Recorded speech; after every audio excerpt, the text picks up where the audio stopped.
Dude, Hey, what's up? what you reading? The Bible. You're reading the Bible? Yeah.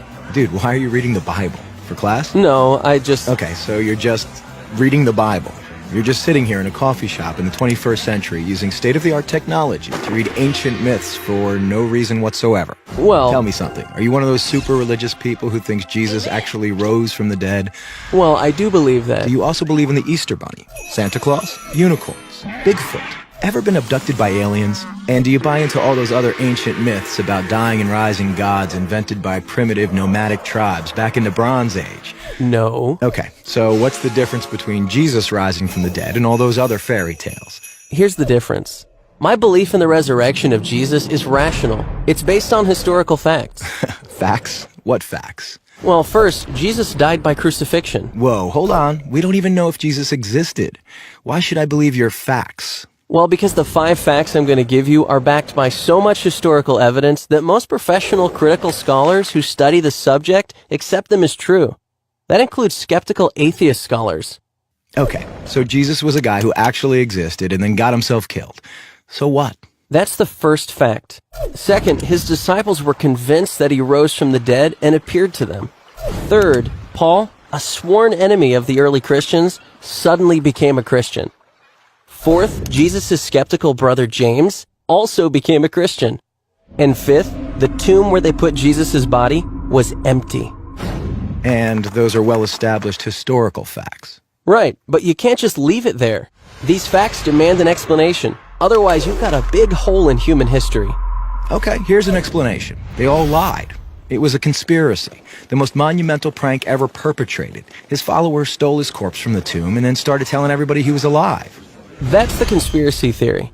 The problem is it doesn't explain the facts. How do a few spineless fishermen, cringing in fear for their lives, subdue a bunch of well-armed, professional Roman guards, roll away a 2-ton stone, steal a body, then hide it from a city swarming with people trying to find it? And why would they do it?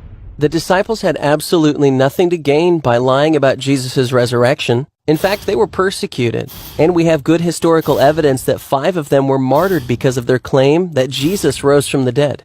Apparently not a single one of them ever recanted. People don't willingly die for something they know isn't true. They were there. They knew whether it was true or not.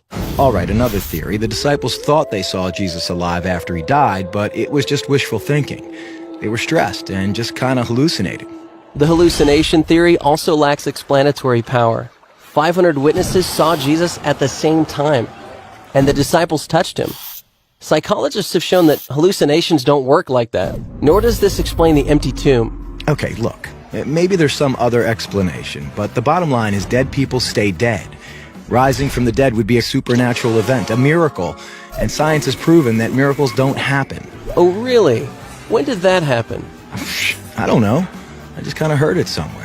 Science has not disproven miracles. In fact, that would be impossible. Why?